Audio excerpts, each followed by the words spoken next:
The second agreement is don't take anything personally. So the next three agreements really are born from the first, which is be impeccable with your word. So whatever happens around you, don't take it personally. Using an earlier example, if I see you on the street and I say, hey, you are so stupid, or if I go online and say, people who believe blank are so stupid, it's not about you, it's about me, that's my belief. If you take it personally, then perhaps you believe you're stupid. Maybe you think to yourself, how does he know? Is he clairvoyant? Can he see how stupid I am?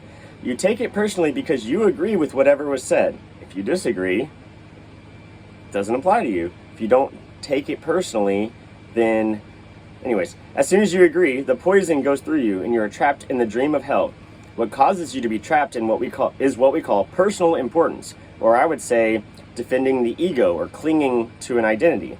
Personal importance, or taking things personally, is the maximum expression of selfishness because we make the assumption that everything is about me. During the period of our education, or I would call it indoctrination, or he says domestication, we learn to take everything personally. We think we are responsible for everything. Me, always me. Especially with the school system, you got that report card, there's a name and then grades, and year after year it's the same name, and you add up all these grades and it makes you feel like it's the same identity through the whole process. But it's not. You change all the time. Nothing other people do is because of you. It is because of themselves. All people live in their own dream, in their own mind. They are in a completely different world from the one we live in. When we take something personally, we make the assumption that they know what is in our world, and we try to impose our world on their world.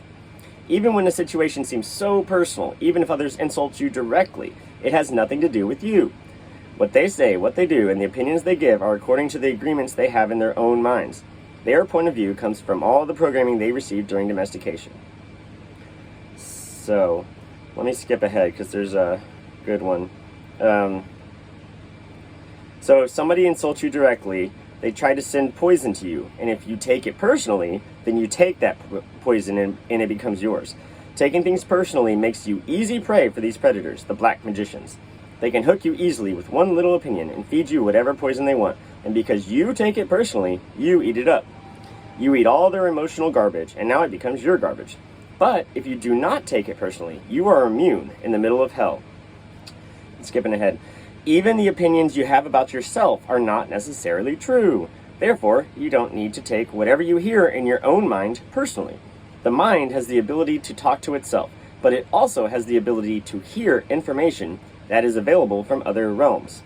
I would say other hemispheres in your brain or whatever. It's a different realm. Sometimes you hear a voice in your mind, and you may wonder where it came from.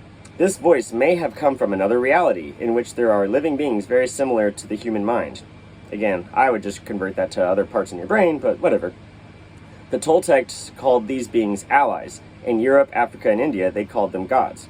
Our mind also exists in the level of the gods. Our mind also lives in that reality and can perceive that reality. The mind sees with the eyes and perceives this waking reality.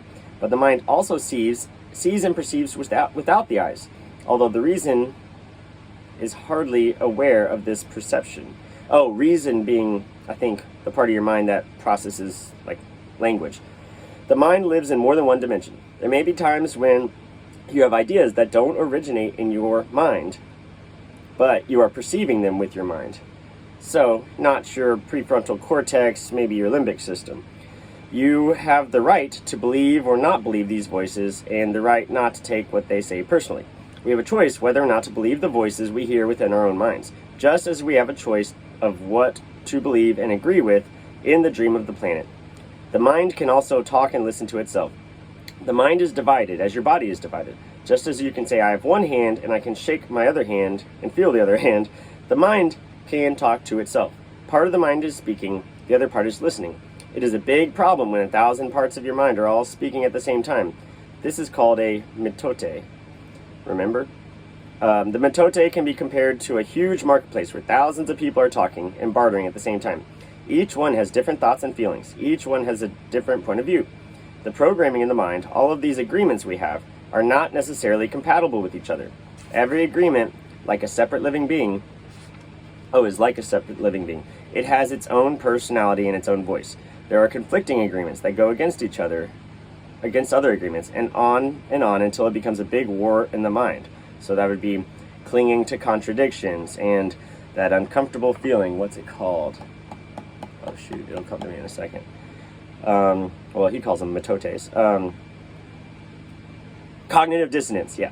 The mitote is the reason humans hardly know what they want, how they want it, or when they want it. They don't agree with themselves because there are parts of the mind that want one thing and other parts that want exactly the opposite. Some part of the mind has objections to certain thoughts and actions, and another part supports the actions of those opposing thoughts. All these little living beings create inner conflict because they are alive and they each have a voice. Only by making an inventory of our agreements will we uncover all of the conflicts in our mind and eventually make order out of the chaos of the mitote. Don't take anything personally, because by taking things personally, you set yourself up to suffer for nothing. Humans are addicted to suffering at different levels and to different degrees, and we support each other in maintaining these addictions. Humans agree to help each other suffer. So true.